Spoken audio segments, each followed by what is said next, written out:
Chapter number 2, Cascading Style Sheet and JavaScript, Standard 12. Cascading style sheet and JavaScript के लिए हमको यहाँ पे स्टार्ट करना है। सबसे फर्स्ट सेशन नंबर 2 के अंदर हम यहाँ पे क्लैरिफाई करने वाले हैं what is CSS and use and syntax of the CSS we already completed in session number 1. Now we learn about 2.2 CSS practical and HTML form. Next हम क्लैरिफाई करने वाले हैं. देखिए जैसे मैंने एरो के थ्रू समझाया है, सबसे फर्स्ट मैं CSS की सिंटैक्स के बारे में क्लैरिफाई करना चाहता हूँ. जैसे CSS के सिंटैक्स को क्या बोला जाता है? रूल. ओके, जैसे रूल के बारे में जैसे मैंने क्लैरिफाई किया तो सिंटैक्स के टोटल 2 पार्ट्स हैं. एक selector, second one declaration. Right, declaration के अगेन 2 पार्ट्स हैं, प्रॉपर्टी एंड वैल्यू. प्रॉपर्टी और वैल्यू के बीच में कौन सा सिंबल, जहां मैंने रेड कलर का एरो किया है? Colon. Right, again best example दिया है. जैसे H1 है ना, वो क्या है? सिलेक्टर है. प्रॉपर्टी क्या है? कलर. वैल्यू क्या है? ग्रीन. तो ये तो एक मैंने बेस्ट एग्जांपल के थ्रू समझाया. इसके अंदर MCQ के अंदर कैसे पूछा जाता है? CSS के सिंटैक्स अदरवाइज रूल्स के कितने पार्ट हैं? तो आपका आंसर क्या आना चाहिए? 2. डिक्लेरेशन के अगेन कितने पार्ट्स हैं? तो आपका आंसर क्या आना चाहिए? 2. क्लियर है? तो यहां पे मैंने यही समझाने की ट्राई किया है. चलिए नेक्स्ट पॉइंट के अंदर हम स्विच होते हैं और इसके अंदर हमने पूरा CLI का कोड समझाया हुआ है. जब आप रेफरेंस बुक के अंदर देखोगे तो नॉर्मल फॉन्ट से क्लैरिफाई किया है. जैसे फॉर्म स्टार्ट फॉर्म ओवर ऐसे लिखना है, ऐसे ही स्टाइल स्टार्ट स्टाइल ओवर लिखना कंपलसरी है. उसके इंसर्ट जैसे मैंने टाइप किया text CSS as well as H1 है जो सिलेक्टर था. यहाँ पे उसके जो कर्ली ब्रैकेट यूज किया उसको क्या बोला गया था? आई होप सो आपको याद होना चाहिए. वीडियो के अंदर मैंने ऑलरेडी इन्फॉर्म कर दिया था. ओके, उसको बोला जाता है स्कोप अदरवाइज रेंज. राइट है, जैसे बॉर्डर, तो ये क्या है? बॉर्डर. Very good. प्रॉपर्टी, तो ये थिक बॉर्डर के बाद जहां पे ये ऑप्शन है उसको क्या बोला जाता है? वैल्यू. ये सबको दोनों को प्रॉपर्टी और वैल्यू के बीच में कौन सा सिंबल है? कॉलन. और ये सबको बोला जाता है डिक्लेरेशन. और एवरी डिक्लेरेशन के बाद एंड में कौन सा सिंबल लगाया जाता है? Semi colon. तो ये डिक्लेरेशन 1 हुआ, declaration second, third and fourth. जैसे H1 के साथ टोटल कितने डिक्लेरेशन जॉइंट है? 4 डिक्लेरेशन जॉइंट किया है. और एवरी डिक्लेरेशन के एंड पे यहाँ पे क्या दिया हुआ है? Very good, semicolon. और एवरी डिक्लेरेशन के इनसाइड प्रॉपर्टी और वैल्यू के बिटवीन यहाँ पे कौन सा सिंबल दिया है? कॉलन. तो मैंने पहले ही समझाया था कॉलन और ये सिंबल. आई होप सो समझ गए इसका मीनिंग क्या है? सेमीकोलन. क्योंकि यही आपको वापस जावास्क्रिप्ट में टर्मिनल नेम से आइडेंटिफाई करना है. आई होप सो ये CLI का कोड और CSS के अंदर सब कुछ कंसेप्ट क्लियर हो चुका है. नेक्स्ट पॉइंट के अंदर हम स्विच होने ट्राई कर रहे हैं. ओके, क्लियर इतना? अभी रेड फॉन्ट से हाईलाइट कर दिया है. राइट, देखिए तो यहाँ पे जब भी आपको ये सब नोट डाउन भी करना पड़ेगा स्टूडेंट, तो ये सब कुछ माइंड में सेट करते जाना. जो पॉइंट्स इंपॉर्टेंट लगे उसको प्रॉपर क्लैरिफाई कर लीजिएगा. ओके, CSS प्रैक्टिकल स्टार्ट करते हैं. आपको यही सेम प्रैक्टिकल एग्जाम के अंदर पूछे जा सकता है. इसके लिए देखो बॉडी टेक्स्ट जहाँ पे यूज किया ना उसकी जगह पे ये आपको हेडिंग दिख रहा है जो कलरफुल फॉन्ट है, अपर लाइन, अंडरलाइन, ये बॉर्डर है, उसका बैकग्राउंड डिफरेंट है. ये सब कुछ CSS का प्रैक्टिकल के थ्रू ही पॉसिबल है. तो आई होप सो ये कंसेप्ट क्लियर हो चुके हैं. Let us start for practical for CSS style sheet and JavaScript के इनसाइड CSS के प्रैक्टिकल के बारे में हम क्लैरिफाई करेंगे जो हमारा फर्स्ट प्रैक्टिकल हो गए. बट उससे पहले आपको थोड़ा सा थियरी क्लैरिफाई करवा देता हूँ. हमने क्या क्या इसके अंदर लर्न किया था. इसके स्टेप, इसके बाद हम प्रैक्टिकल के ऊपर स्विच होने वाला है. जैसे स्टेप नंबर 1 था क्या क्या? MCQ. CSS को ओपन करने की मेथड कितनी है? याद है किसी को? कितनी मेथड है? 3. फर्स्ट कौन सा है? F11. टूल्स में जाके, राइट है। सेकंड मेथड कौन सी है? F11 F11। शॉर्टकट की। एंड थर्ड मेथड कौन सी है? कंपोजिंग टूल बार में CSS का CSS आइकॉन। आइकॉन या लोगो। ओके, इसके बाद हमने जैसे CSS ओपन किया, CSS के अंदर टैब कितनी दिखाई देती है? बोलो। 7। तो ये 7 में जनरल को स्किप कर देना है। एक्स, बैकग्राउंड एंड ऑर्डर, ये 3 के अंदर हमको अप्लाई करना है। जैसे उसको अप्लाई करना हो, CSS चलो मैंने डिजाइन तो कर लिया, अप्लाई करने के लिए कौन सा टूल बार यूज करना है? Formatting tool bar 1। ये सबको यूज करके पूरा का पूरा कंसेप्ट क्लियर करना है आपको। ओके, तो ये एक नॉर्मल थियरी आपकी हुई। अभी हम प्रैक्टिकल स्टार्ट करते हैं इसका। ओके, चलिए चले जाते हैं। कंपोजिट स्टार्ट है। यहाँ पे सबसे फर्स्ट कंपोजिट स्टार्ट करने के बाद सबसे फर्स्ट सेव करना है। ऑलवेज ये स्टेप और इसको ही प्रॉपर फॉलो करना, that is one of the good habit. मैं यहाँ पे सबसे फर्स्ट पेज का टाइटल ऐड कर रहा हूँ, जैसे एग्जांपल CSS_P1, ये फर्स्ट प्रैक्टिकल है। .html ऐड करना भूलना नहीं है। ओके, तो मीनिंगफुल नेम रखना है। सेव कर देते हैं। मैं अभी के लिए प्रैक्टिकल सब डेस्कटॉप पे सेव करते जा रहा हूँ। सेव कर दिया। देखो पहले यहाँ पे अनटाइटल था, उसकी जगह पे CSS फर्स्ट आ गया। मेन्यू बार के अंदर देखो CSS ओपन करके जो मेथड है वो समझा रहा हूँ। टूल्स में जाके CSS दिख रहा है आपको, देखो ये लोगो आ गया। एक फर्स्ट मेथड।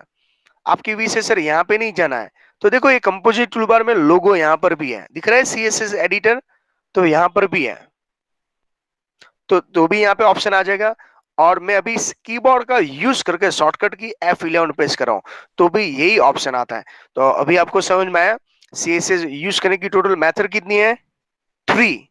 ओके, चलिए इसके बाद मैंने कोई भी एक मेथड को सिलेक्ट कर लेना है, बट मेरा ऐसा पर्सनल सजेशन है, जब भी आप CSS ओपन करो तो ट्राई करना स्टूडेंट अभी से हैबिट रखना, मैक्सिमम शॉर्टकट की को ऊपर प्रायोरिटी देना है। शॉर्टकट की हमारे लिए इंपॉर्टेंट है। जैसे मैं F11 सिलेक्ट कर लेता हूं। ओके, जनरल के अंदर कुछ नहीं करना, सबसे पहले ये ऑप्शन डार्क है कि नहीं वो चेक कर लेना है। यस है। हो सकता है आपके कोई फ्रेंड ने कुछ भी मिस्टेक करने के लिए कुछ अलग ऑप्शन टिक कर दिया हो, आपको यहाँ पे क्लिक कर देना है फर्स्ट ऑप्शन में। Okay, on the spot drop down menu के अंदर इतने सारे ऑप्शन मिल जाएंगे आपको।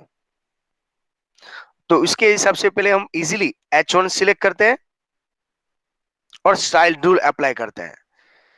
ओके, अभी यहाँ पे आपको कुछ लिखना नहीं है। जनरल के अंदर टैब के अंदर ब्लैंक रखना है आपको, आपको डायरेक्टली टेक्स्ट के अंदर चले जाना है। ओके, चलिए और जूमिंग कर लेते हैं।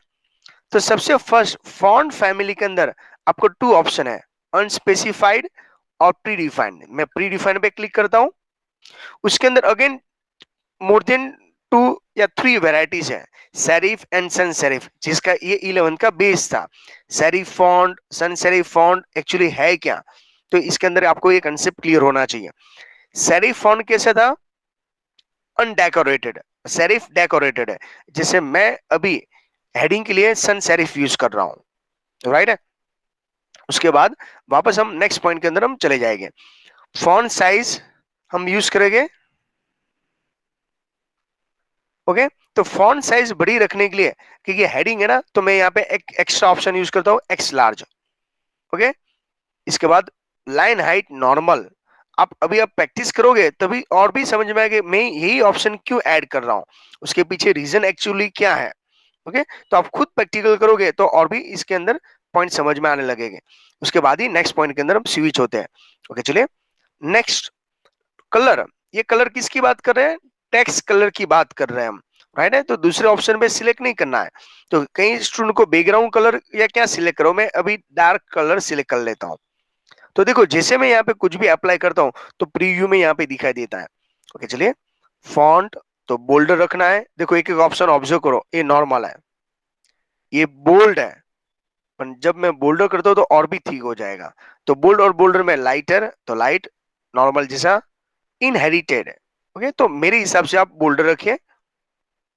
ये हेडिंग है, इसमें नॉर्मल फॉन्ट स्टाइल के अंदर नॉर्मल, इटैलिक, राइट, देखिए एक एक इनहेरिटेड जैसा था ऐसे ही, तो हम नॉर्मल रखते हैं। केस के अंदर नो चेंज तो एजुअल सेम, लोअर तो सब लोअर हो जाएंगे, फर्स्ट से लेके सब अपर तो सब कैपिटल, राइट। इसके बाद अलाइनमेंट, लेफ्ट साइड तो यहाँ पे इफेक्ट नहीं आएगी, बट वैसे आपको मालूम होना चाहिए, एग्जाम में आपको पूछा सीएसएस के अंदर टोटल अलाइनमेंट कितने हैं, 4, left, centre, right and justify. मैं हेडिंग है इसके लिए मैं सेंटर में ले रहा हूं। ओ लाइनिंग देखो, ओ लाइनिंग की इफेक्ट आई, अंडरलाइनिंग तो अंडरलाइन की effect I, strike, line throw और स्ट्राइक कोई भी वर्ड को कैंसिल करने के लिए होता है, देखो यहाँ पे आपको कुछ नहीं करा, ये थोड़ा सा बोरिंग जैसा दिखेगा। ब्लिंकिंग इफेक्ट, सर इसकी इफेक्ट नहीं, तो यही तो उसका डिसएडवांटेज है, ऑन द स्पॉट इफेक्ट नहीं आती है। मैं बैकग्राउंड में जाके वापस टेक्स्ट के ऊपर जाता हूं तो ये इसकी इफेक्ट आती है, देखो ब्लिंकिंग की इफेक्ट आ रही है। ओके, अच्छी तरह इसको ऑब्जर्व कर लीजिएगा। तो इसके लिए हमने इसका थियरी भी समझा है, और अभी मैं लाइव प्रैक्टिकल करवा रहा हूं, जिससे और भी कंसेप्ट क्लियर होते जाएगा। ओके चलिए, बैकग्राउंड सिलेक्ट कर ले, उसमें फॉन्ट कलर सिलेक्ट कर लेते हैं। अभी मैं लाइट कलर, फॉन्ट कलर का रेड था, लाइट कलर हम सिलेक्ट कर लेते हैं। तो इस फ्यूचर में आपको ऑपेसिटी देखो यहाँ पे ट्रांसपेरेंट 0 रख दोगे, देखो यहाँ पे ये ऑप्शन है, क्या होना चाहिए, ऑपेसिटी 1 होनी चाहिए। फ्यूचर में आपको इमेजेस सेट करना हो बैकग्राउंड में, तो यहाँ पे ऑप्शंस अवेलेबल है, पर अभी के लिए हम यूज नहीं कर रहे हैं। बॉर्डर, बॉर्डर में बाय डिफॉल्ट यहाँ पे चेक कौन सा है, 4 साइड बॉर्डर दिख रहा है। और ध्यान रखना है, जब भी आप वीडियो देख रहे हो ना, जब मैं जूमिंग करूंगा तो थोड़ा सा कर्सर का चेंज आएगा, पर इसके ऊपर आपको फोकस नहीं करना है, राइट। चलिए नेक्स्ट पॉइंट के अंदर हम चले जाते हैं। और फुट, तो यहाँ पे ऑप्शन है स्टाइल।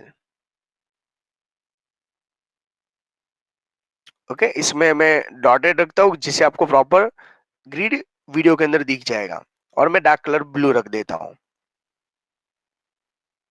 तो देखो 4 बॉर्डर साइड सेम हुई, पर आपकी वी से सर उसको चेंज करना है, डोंट वरी, राइट साइड हम यहाँ पे डबल रख देते हैं,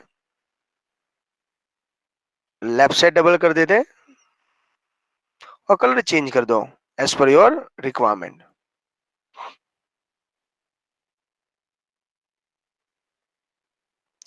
देखिए, तो यहां पर भी ये सब ऑप्शंस अवेलेबल है, समझ में आ रहा है आपको। ओके करोगे आप, सर कुछ हुआ नहीं, अभी कोई इफेक्ट नहीं आएगी। कई सारे स्टूडेंट और भी मिस्टेक कर रहे हैं, ये तो हमने सीएसएस का यूज किया। इसके बाद कंपलसरी आपको इंसर्ट फॉर्म, फॉर्म तो बनाना आपको आना ही चाहिए, डिफाइन फॉर्म में जाना है। इसके लिए आपको चैप्टर फर्स्ट के कंसेप्ट क्लियर होना चाहिए। मैं यहाँ पे फॉर्म वन डॉट ऐड करूंगा, बोलिए HTML, मेथड क्या कर दूंगा, पोस्ट, और ओके। तो एक बॉक्स आ जाएगा, ऐसा बॉक्स। ओके, तो कई स्टूडेंट डायरेक्टली फॉर्म बनाना स्टार्ट करते हैं, नो, उसको एंटर करके बड़ी साइज कर दीजिए, और फर्स्ट लाइन पे कर्सर लाना है आपको, और यहाँ जो फॉर्मिंग टूल बार 1 है ना, यहाँ पे क्लिक करके हेडिंग 1 लाना है। देखो ये इफेक्ट आ रही है आपको, तो ये इफेक्ट किसकी है, सीएसएस की। मैं यहाँ पे लिख रहा हूँ स्टूडेंट रजिस्ट्रेशन फॉर्म, ये इफेक्ट को बोला जाता है CSS, cascading style seat. Okay, इसका नहीं मैंने कोड टाइप किया है, कुछ नहीं। ओके, इसके बाद में एक सिंपल सा फॉर्म बनाना स्टार्ट करता हूँ, जो ऑलरेडी हमने कंपोजर का यूज करके फॉर्म बनाना सीखा था। इंसर्ट फॉर्म, डिफाइन लेबल, मैं टाइप करता हूँ first name, app, insert form, form field, text box, मैं कंपलसरी यहाँ पे फर्स्ट नेम लिख देता हूँ विदाउट स्पेस, एंड ओके। और नेक्स्ट लाइन में हम बटन ला देते हैं submit button, insert form, form field, submit, submit, and submit. अभी आप बोलोगे सर ये सब ऑप्शंस, इसके लिए आपको चैप्टर फर्स्ट पहले क्लियर करना पड़ेगा, फॉर्म बनाना आएगा, इसके बाद सीएसएस। ये मैं एक्चुअली अभी समझाना है कि हम कौन से मोड में हैं, नॉर्मल मोड के अंदर। अच्छी तरह ऑब्जर्व करना, नॉर्मल मोड के अंदर ये मैंने पूरा डिजाइनिंग किया। तो हमने यहाँ पे फॉर्म बनाया, इसके बाद फ्यूचर में last name, middle name, gender, जो भी आपने फॉर्म बनाया था, फॉर्म तो ऐसे डिजाइन करना ही है, पर हेडिंग मैंने सिंपल नहीं रखा है। सीएसएस के अंदर अप्लाई किया, प्रैक्टिकल के अंदर अराउंडेड 4 या 5 मार्क्स के ये प्रैक्टिकल है, और थियरी के अंदर 4 मार्क्स का ये सीएसएस का कंसेप्ट है। ओके, बट अभी हम थियरी की बात करें, देखो नॉर्मल टैग के अंदर आप जाओगे, एचटीएमएल टैग जहां सीएसएस है ना, यहाँ पे लिखा होगा देखो H1, तो ये सिलेक्टर है जहां हमने H1 सिलेक्ट किया। सोर्स के अंदर जाओगे तो ये टैग इंपॉर्टेंट है, मैं इसके लिए आपको समझाने की ट्राई करा। देखिए सीएसएस अप्लाई करने के लिए टैग है style start, style over. Okay, zooming करके आप देख सकते हो।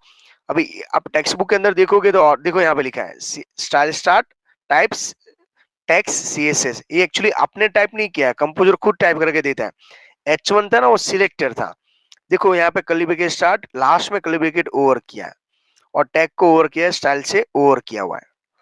उसके बाद में यहाँ पे देखो ये फर्स्ट डिक्लेरेशन है, डिक्लेरेशन 1। उसके सेंटर में देखो यहाँ पे कॉलन है, और लास्ट में क्या है, सेमीकोलन। तो first declaration over, second start, second over, third start, third over. तो जितने भी हमने रूल्स अप्लाई किया था उसका यहाँ पे सब कुछ ओके क्लैरिफाई किया। तो इसको बोला जाता है सीएसएस स्टाइल सीट। ओके, जब भी आपको यूज करना हो, जैसे मैंने यहाँ पे यूज किया है, तो आपको पूरा स्टाइल नहीं लेना है, आपको ओनली फॉर क्या लिखना है आगे, H1 स्टार्ट, H1 ओवर, इतना ही लिख दोगे, ऑटोमेटिक उसकी इफेक्ट आ जाएगी। अभी आपको कोडिंग के अंदर थोड़ा नॉलेज हो ना, तो हम यहाँ पे और भी ऑप्शन ऐड कर सकते हो। देखो कैसे, कि मैं आपको, मैंने थैंक यू तो लिखा नहीं था ना, सबमिट स्टार्ट सबमिट ओवर के बाद नेक्स्ट लाइन में बीआर में मैं यहाँ पे लिखता हूँ H1। देखना अच्छी तरह समझना, ये हेडिंग 1 नहीं है, और मैं यहाँ पे लिखता हूँ थैंक यू, और H1 को ओवर। अभी ये कोडिंग का काम है, इसके लिए आपको प्रॉपर क्लैरिफाई किया। अभी आप लोग सर ये तो हेडिंग है ना, एक्चुअली ये हेडिंग नहीं है। अभी मैंने सीएसएस के साथ सिलेक्टर है H1, जैसे मैं यहाँ पे ओके करके अप्लाई करता हूँ, ओके आप देख रहे हो ना यहाँ पे क्या आ गया, थैंक यू। दोनों में थैंक यू है, और उसके अंदर सीएसएस की इफेक्ट भी आ गई है। ओके, तो ये हमारे लिए इंपॉर्टेंट है। फ्यूचर में इसमें आपको चेंज करना हो, सर ये फॉन्ट कलर ना वेट अच्छा नहीं लग रहा है, सूट नहीं हो रहा है, चेंज कर दीजिए, तो मुझको दोनों में चेंज करना पड़ेगा।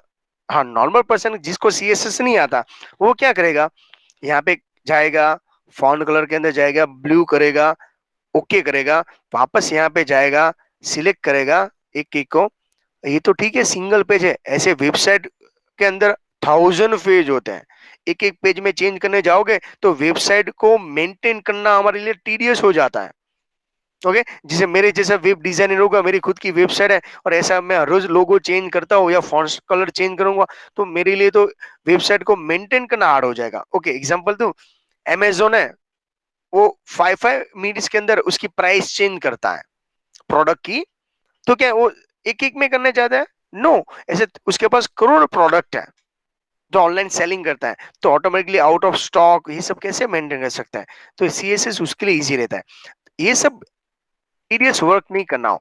देखो अभी दोनों में रेड कलर ना, तो मैं क्या करूंगा, सिंपल अगेन सीएसएस के अंदर जाऊंगा, टूल्स का यूज करके सीएसएस, जहां मैंने H1 सिलेक्ट किया उसके ऊपर क्लिक करूंगा, अगेन टेक्स्ट के ऊपर जाता हूं, जहां पे मैंने फॉन्ट कर टेक्स्ट का कलर था रेड, उसी जगह पे ब्लू कर दूंगा, ओके कर दूंगा। ओके, ऑटोमेटिकली मैंने तो एक एक में चेंज नहीं किया, देखो यहाँ पे ब्लू की इफेक्ट आ गई। आई होप सो ये कंसेप्ट आपको समझ में आ रहा है, इसके अंदर कोई डिफिकल्टी। अभी इसका डिसएडवांटेज क्या है, ये भी सबसे बड़ा इंपॉर्टेंट है। चलो ये सीएसएस के कंसेप्ट सिलेक्ट हो चुके हैं, सिलेक्टर भी क्लियर हुआ, तो आपको कोडिंग भी क्लियर होना चाहिए सीएसएस का, एज वेल एज थियरी भी क्लियर होना चाहिए, और कंपोजर के अंदर उसको प्रैक्टिकल कैसे अप्लाई किया जाता है वो भी क्लियर होना चाहिए। तो मैं सब एंगल से आपको स्टडी करवाने की ट्राई करूँ, जिसे कहीं से भी एमसीक्यू कोई भी क्वेश्चन या वाइवा के अंदर आपको कोई पूछ ले तो आपको कोई डिफिकल्टी ना हो। ओके, आप डिफरेंट डिफरेंट वैरायटी से आप एमसीक्यू क्लियर कर सकते हो। ओके, चलिए अभी हम उसका आउटपुट देखते हैं। ये मैंने डेस्कटॉप पे बना के रखा हुआ था। इसका आउटपुट देखने के लिए सबसे फर्स्ट, जैसे हमने ये CSS की बात करें, कैसे करेंगे, ये जो ओपन विद क्या करेंगे, इंटरनेट एक्सप्लोरर। बट डिफिकल्टी क्या है वो हम समझ लेते हैं। क्या डिफिकल्टी आएगी इसमें? सर ब्लिंकिंग तो नहीं हो रहा है। ब्लिंकिंग नहीं हो रहा है। यस, तो मैंने उसके डिसएडवांटेज के अंदर पहले ही डिक्लेयर कर दिया था थ्योरी के अंदर, वीडियो CSS जब मैं स्टडी करवा रहा था तब क्या था, यही तो इसका डिसएडवांटेज है। ब्राउजर के अंदर डिफरेंट डिफरेंट सपोर्ट ब्राउजर के नहीं अंदर कर। इफेक्ट आते हैं। उसका रीजन भी मैंने आपको इन्फॉर्म किया था, क्योंकि हम CSS का ओल्ड वर्जन लर्न कर रहे हैं लैंग्वेज के अंदर, और मेरे पास जितने भी ब्राउजर है वो न्यू वर्जन वाला है, तो एक दूसरे को सपोर्ट नहीं करते हैं। जैसे एक PUBG गेम हो, वो लेटेस्ट गेम है, और आपके पास कंप्यूटर का हार्डवेयर है, वो 10 years ओल्ड हो, तो PUBG उसके अंदर सपोर्ट नहीं करता। सेम मेरे पास स्मार्टफोन है, वो 3G सपोर्टेड है, और मेरे पास जो सिम कार्ड है वो 5G हो, तो दोनों सेम मैच नहीं होगा, तो 5G चलेगा नहीं। तो सेम यहाँ पर भी इसके जैसा है, जो लैंग्वेज आप लर्न करो उसके प्लेटफॉर्म, उसके सॉफ्टवेयर उसके पास लेटेस्ट होना चाहिए। इसके लिए जब भी मैं ये वीडियो के अंदर सब समझाने की ट्राई कर रहा हूँ, तो यहाँ पे यही क्लैरिफिकेशन आपको करना है। तो आई होप सो आपको CSS के अंदर प्रैक्टिकल और थियरी के अंदर कोई क्वेरी नहीं होगी।